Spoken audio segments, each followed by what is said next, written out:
On the phone with me is the author of the book, Why Intelligent People Are Overweight, A Guide to a Healthier Life. It's Hedley Turk. Welcome to the show, Hedley. Thank you very much. Good to be here. You are a former fatty, right?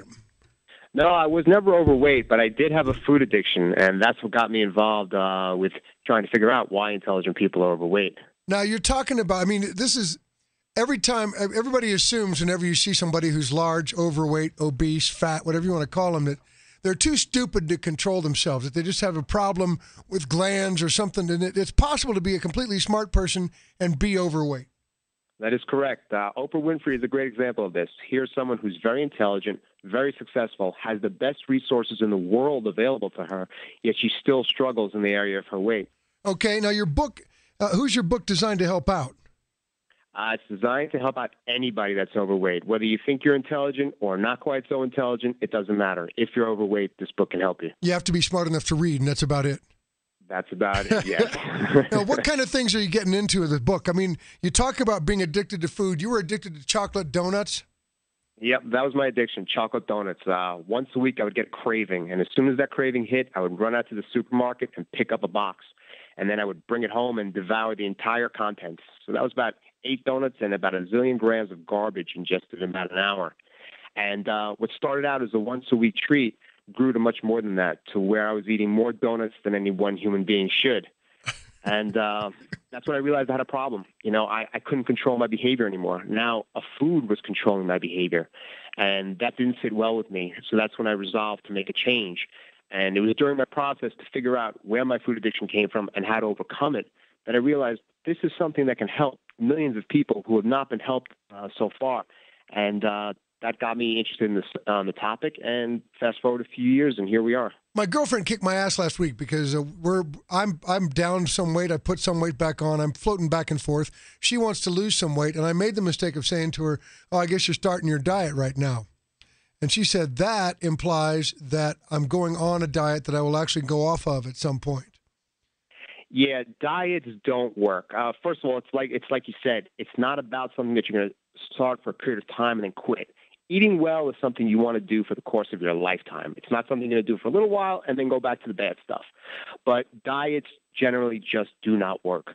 So what we're talking about is changing your diet, and your book kind of guides you along the ways to look at what you do and how you eat and your behavior and how you can change that to make yourself healthier.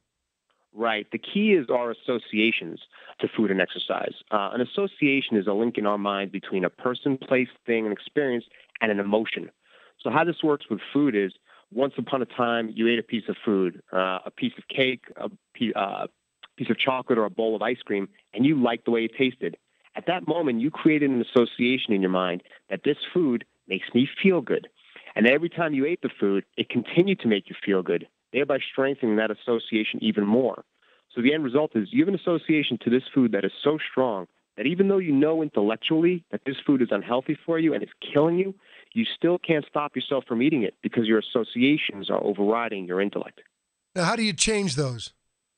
Well, it's a 5-step process. But before we get into that, I would just like to explain a little further how associations affect us when we're trying to lose weight and why people fail so often when they try to lose weight. Let's say I'm an overweight person, and I've decided I want to lose weight and I want to get healthy. So I'm ready, I'm motivated, my willpower is strong, and I'm going to make this happen.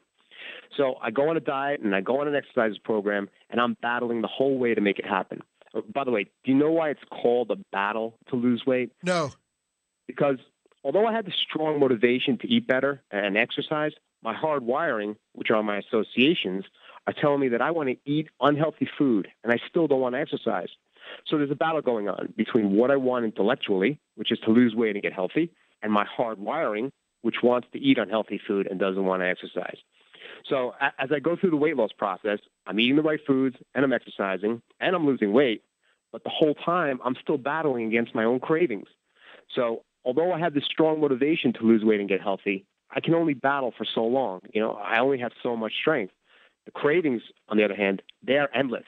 They keep coming over and over and over again. So what eventually happens for most of us is that we run out of the energy to keep battling, and we give up. And the result is we put the weight that we worked so hard to lose right back on. And this is why people have such a hard time losing weight permanently.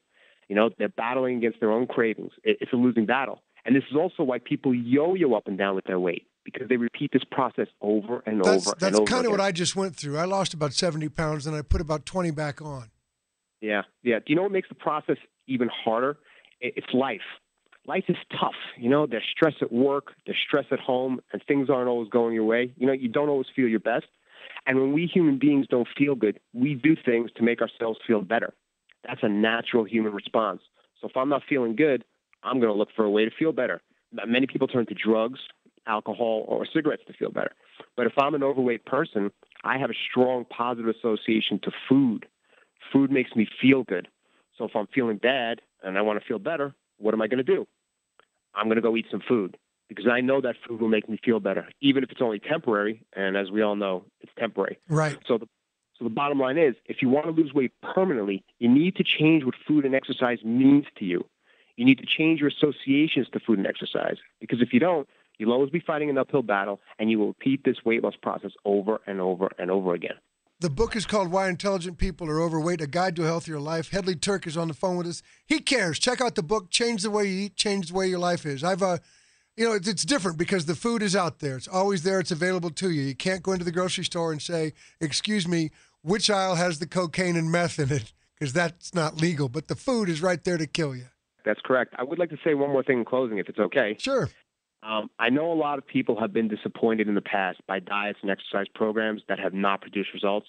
I get that, and you have every right to be skeptical. But I assure you, if you want to lose weight permanently, you need to change what food and exercise means to you. You need to change your associations to food and exercise. If you don't, you'll always be fighting an uphill battle, and you will repeat the weight loss process over and over and over again until you eventually quit. And I know that's not what you want. So please take a leap of faith and let's try this one more time, because you can do it.